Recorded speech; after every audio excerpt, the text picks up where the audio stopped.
아직도 하락 타령에 장단 맞추고 계십니까? 이제는 살아난 부동산에 빨리 올라타십시오. 어디?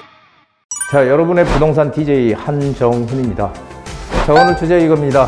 지금 시장이 완연한 지금 봄을 맞이해서 우리 부동산 시장도 봄같이 지금 슬슬슬슬 아지랑이가 피면서 살아나고 있는 그런 지금 시장이다, 이렇게 보여지는데 아직도 하락 타령을 하고 있는 사람들이 많다는 거예요. 지금도 아직도 떨어진다, 더 떨어진다, 뭐 3년을 떨어져야 되느니 7년을 떨어지느니 이런 얘기들을 무수하게 지금 많이 하고 있어요. 그래서 뭐 미분양이 지금 가장 큰 문제다, 미분양 때문에 시장이 살아나기 어렵다, 이런 얘기들을 많이 하는데 제가 한번 짚어드릴 테니까 한번 잘 보세요. 자, 미분양 물량이 위험수위까지 도달할 것이다. 미분양 계속 늘어나고 있죠, 지금. 많이 늘어나고 있습니다. 그래서 이 미분양이 이게 위험수위까지 도달할까요? 자, 높은 금리에 이 이자도 지금 금리가 높으니까 이 건설사들이나 뭐 대기업들, 건설사들 다 끼고 있잖아요. 대기업들. 그렇죠. 건설사가 망하면 대기업도 망하는 거예요, 사실. 자, 건설사들 지금 뭐 다 어마어마한 돈을 빌려서 사업을 하잖아요. 그런데 지금 금리도 엄청 높아졌는데, 높아지다 보니까 이자 비용까지 증가하고 있는데, 건설사들, 딸려있는 건설사들 미분양으로 만약에 이 자금줄이 막히게 되면 어떻게 돼요? 그러면은 당연히 인원 줄이겠죠. 실리콘밸리 인원 이제 아마 줄일 거예요. 지금 전부 어려워지니까. 자, 고용 감소 당연하죠. 인원 줄여야 되고, 고용 감소하게 되면은 상당히 여기 딸리는 식구들 어렵잖아요. 고용 감소, 경기 침체는 불보듯이 뻔한 거예요. 건설사 도산하면은 국내 기업들 붕괴되는 거예요. 대기업들 다 딸려 있는데, 건설사들. 그래서 미분양 물량이 그냥 가만히 놔둬야 된다. 미분양이 나는 것들을 이렇게 그냥 놔두면은 자동으로 정리가 될 것이다. 이거는 너무 무책임한 얘기다. 저는 그렇게 생각이 됩니다. 자, 이거 보시면요. 2009년 3월이 미분양이 가장 우리 역대급으로 많았던 때예요. 16만 5,640일 가구 미분양. 그리고 이 중공업 미분양이라는 게 이게 문제인데, 이걸 우리 소위 이제 악성 미분양이라고 얘기를 해요. 악성 미분양. 이게 뭐냐면은 미분양 아파트는요, 아직까지 다 지어지질 않았기 때문에 시간이 지나가면서 사람들이 들어올 수도 있지만 이미 다 젖었는데도 안 들어와, 사람이. 이걸 이제 악성 미분양, 중공업 미분양이라고 얘기하는데, 2009년도에 이게 5만 87가구에서 5만 가구가 조금 넘었어요. 이게 최고로 많았던 거죠. 2009년도에. 2008년도에 금융위기가 있었죠. 네, 금융위 다음에. 자, 2023년 1월, 지금 현재 1월 달을 보면은 미분양 가구가 막 1만 가구씩 막 늘어요. 그래서 7만 5천 가구, 돼 있고, 중공업 미분양은 아직까지 계속, 이거 한번 보시면요. 미분양이 한 달마다 한 1만 가구씩이 거의 느는데, 지금 이 중공업 악성 미분양은 7,546가구로 8,000가구 미만으로 계속 유지가 되고 있어요. 일단 악성 미분양이 많이 늘어나지 않는다는 게 이게 아주 상당히 고무적이다라는 얘기입니다. 그렇다고 뭐 미분양이 걱정할 거 없다, 이런 얘기는 아니에요. 하지만 이렇게 지금 악성 미분양은 많이 늘어나지 않는다. 자, 우리가 악성 미분양이라고 얘기하는 중공업 미분양이 역사상 최저치가요, 2022년 5월 6,830가구예요. 이게 최저치예요. 여태까지 우리나라 부동산 역사상. 그러면은 6,830가구가 최저치인데 7,546가구면은 어마어마하게 많이 지금 악성 미분양이 늘어난 건 아니잖아요. 그렇죠? 네, 그리고 이 미분양이라는 자체가 지금 많이 발생하고 있는 데들이 다 지방이잖아요. 지방이 거의 80%가 넘게 미분양이 생기게 되겠죠.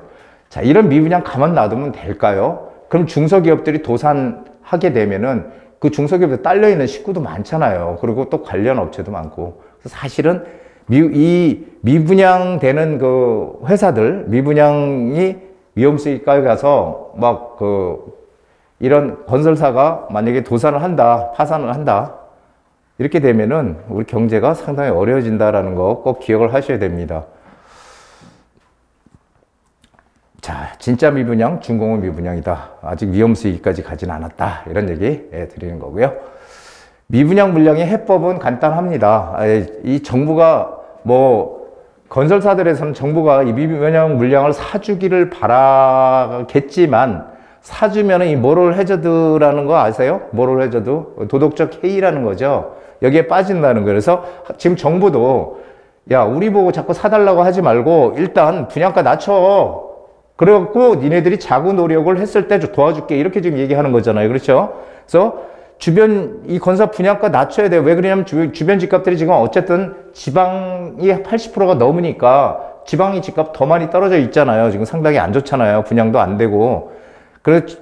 그래서 이 분양주택 가격 경쟁력이 떨어졌기 때문에 건설사가 분양가를 일단 낮춰서 자구적인 노력을 해야 된다. 그리고 미분양을 취득할 때 정부에서 이제 이거 해야 되는 겁니다. 이거는.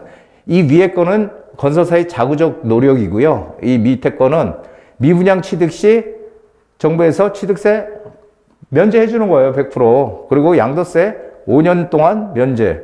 이 최대한 세제 혜택 주면은 팔리지 않을까요? 근데 왜 이런 혜택을 줘야 돼? 이렇게 얘기하는 분들이 있거든요. 그런데 만약에 그냥 놔두면은 지방에 정말 어려운 상황이 결정적인 상황들이 생기게 되면요. 그때는 정부에서 매입을 또 해줘야 돼요. 그럼 정부 돈 들어가잖아요. 미리 예방을 하는 게 그게 맞는 방법이다라는 얘기를 드리는 겁니다. 자, 건설사 부도나면 그대로 놔둬라. 뭐 PF 현장 다 빚으로 한다. 뭐 10억만 있으면 뭐 100억, 200억짜리 할 수 있다. 대출 다 끌어당겨서 PF 받아서. 그리고 이것이 무슨 탐욕이고 그 사람들이 다 땅값을 올리고 이런 얘기들을 하는 분들이 있는데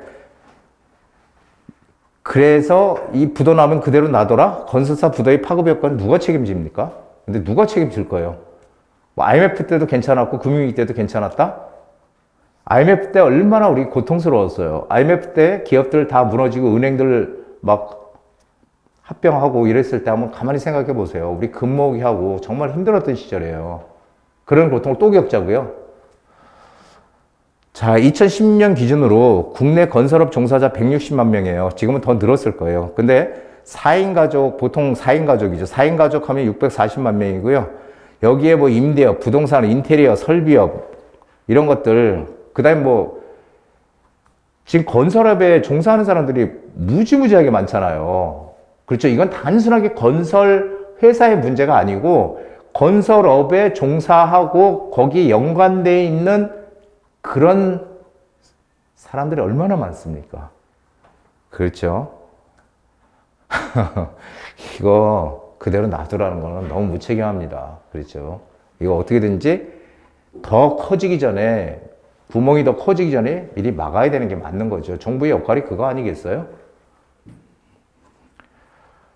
자, 건설업 종사자 절반이 85만 명. 임시직 및 일용 근로자래요. 건설업 종사자 절반 85만 명이. 임시직 및 일용 근로자. 시장 침체 시에 직접적인 타격을 받는다. 경제가 어려워지면 어디부터 가장 타격을 받을까요? 부자들은요, 만약에 내가 한 달에 1,000만 원 이상을 번다 그러면은, 한 달에 월급이 뭐 1,000만 원이든 1,000만 원 이상 벌면요, 500만 원을 쓰던 사람은 100만 원 쓸 수 있어요. 그렇잖아요. 그런데 200만 원 버는 사람은요, 정말 힘들어져요. 그래서 경제가 어려울 때는 저소득층부터 어려워지는 거예요. 경제 다 어려워져서 돈 있는 분들 다 뺏어야 돼. 이렇게 생각하면 안 되고요. 그 어려운 층부터 붕괴된다는 얘기예요. 가장. 자, 건설업, 이건 이제 어떤 연구원에서 나온 얘기인데요. 건설업 수요가 10% 위축되면 산업 공백으로 약 27만 명의 고용 감소가 예측이 된다고 이렇게 보고서가 나온 것도 있습니다. 그래서 건설 경기 부도나면 그대로 놔두는 건 무책임한 발언이다. 자, 서울의 거래량 지금 예상외로 빠르게 늘고 있습니다. 제가 말씀드렸죠. 예, 서울의 거래량이 지금 늘어서 엄청나게 가고 있다. 아, 지금 보면은 이거 이게 보세요. 여기가 2022년 11월 달 761 가구에서 12월 달에 이렇게 드디어 1000 가구로 뛰었어요. 이게 이제 서울의 아파트 거래량이거든요. 이게 상당히 바로미터가 돼요. 서울의 주택 시장이 상승할 건지 하강할 건지.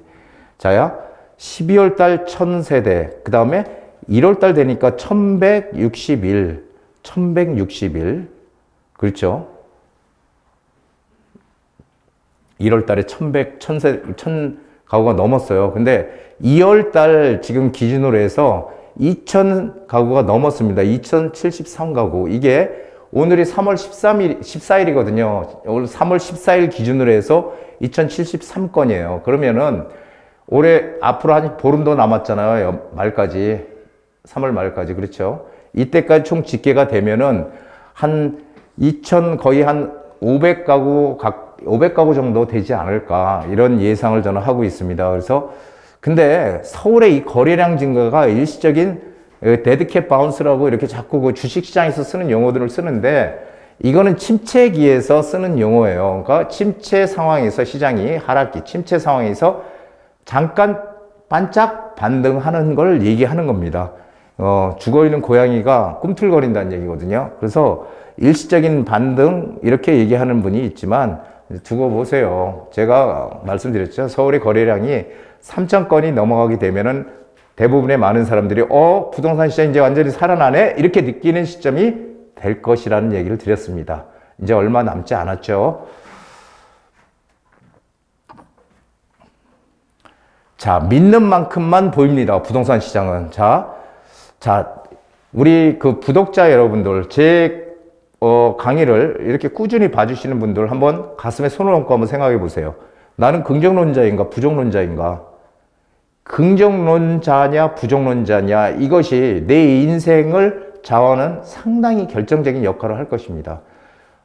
어떤 사물을 봤을 때 긍정적으로 보는 사람과 부정적으로 보는 사람은 너무너무 틀리거든요. 우리는 어떻게 해야 돼요? 정말 어려운 시점에서도 긍정적인 시각으로 봐야 돼요, 시장을. 그래야지 오래 삽니다. 자, 그리고 재테크를 하는 목적이 무엇일까요? 재테크.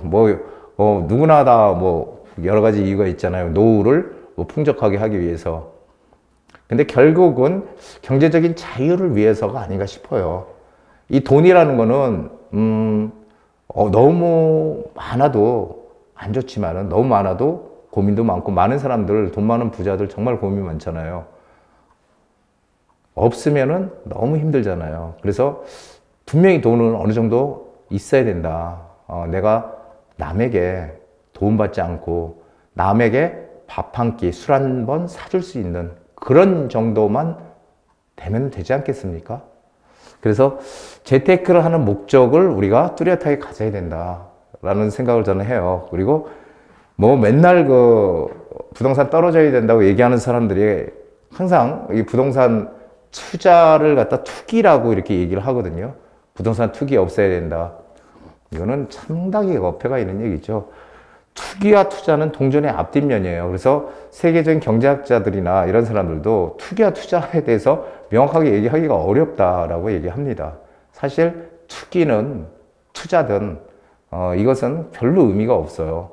내가 자본주의 사회에서 내가 열심히 노력해서 어떤 방향이든 노력해서 돈을 벌 수 있으면 버는 거고, 그렇죠. 꼭 부동산이 아니더라도 주식이든 채권이든 아무거나 뭐든지 좌우지간 재테크는 중요한 겁니다. 그게 투자지. 투기? 동전의 앞뒷면 의미 없다는 얘기를 드리는 거예요. 이렇게 가르는 게. 자, 부동산은 진리가 있죠. 하나 딱. 늘 우상향해 왔다는 거예요. 어떤 경제적인 충격 이런 것들 때문에 이렇게 가다가 약간 하강할 때는 있었지만 결국은 시간이 지나 보니까 결국은 우상향으로 계속 이렇게 왔더라라는 겁니다. 주식시장은 어떨까요? 주식시장도 역시 마찬가지입니다. 우리 경제는 어떨까요? 경제도 역시 마찬가지예요. 항상 우상향 해왔다는 거. 떨어지길 기대하시는 분들한테는 좀 안 좋은 얘기일지 모르지만 저는 긍정적으로 항상 생각을 하려고 하고요. 그리고 이론과 현실은 틀리다는 거예요. 이론과 현실은. IMF 때 우리 건설사도 무지하게 구조조정되고 부도나고 했지만 IMF도 잘 견뎠다 이렇게 얘기하는데 왜 거기다 돈을 우리가 쏟아서 드려야 되느냐. 이 시장 경제 원리에 맡겨라 이렇게 얘기하는 분들이 있어요. 경제 원리에 맡겨서 파산할 것, 도산할 것 다 도산하고 망할 거 다 망하고 이렇게 해라. 근데 그거는 상당히 어폐가 있는 얘기죠. 왜냐하면은 그렇다면 부동산 시장도 그냥 가만 놔둬야 돼. 그렇잖아요. 시장 원리에 의해서 그냥 경제 원리에 의해서 돌아갈 수 있게끔. 근데 올라갈 때는 규제로 묶어야 된다고 얘기를 하고 내려갈 때는요. 내려갈 때는 부양책을 쓰면 또 왜 부양책 쓰냐 그러고 그냥 놔둬야죠. 그러니까 좀 앞뒤가 안 맞는 얘기들을 많이 하신다. 이 떨어진다고 얘기하는 분들이 하락론자죠.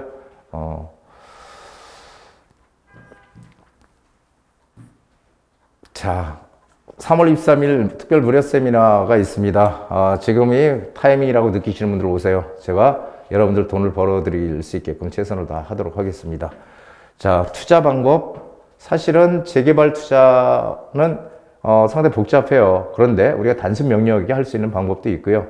그리고 제가 부동산 30년 넘게 하면서 많은 분들을 투자를 성공을 시켰기 때문에 투자의 노하우라는 거는 경험이 쌓여야 되는 거죠. 이론적으로 백날 떠들어봐야 아무 소용없는 거예요. 해보지도 않은 사람들이 뭔 전문가입니까? 자, 여기 윈스턴 처칠이 얘기했죠. 연은 순풍이 아니라 역풍에 가장 높이 난다. 항상 우리도 마찬가지예요. 많은 사람들이 똑같이 투자하려고 덤벼들 때 해보면은 이익은 나겠지만 이익은 작은 거예요. 많은 사람들이 떨어진다고 할 때 반대로 투자를 해서 그것이 올라가게 되면은 이익이 큰 거죠. 역풍에 연은 높이 더 많이 난다는 거죠. 우리도 역발상 마인드가 부동산 이 재테크에는 가장 중요한 것이 아닌가 생각이 됩니다. 여러분들 내일은 더 건강한 그런 하루 되시기 바랍니다. 자, 오늘 여기까지입니다.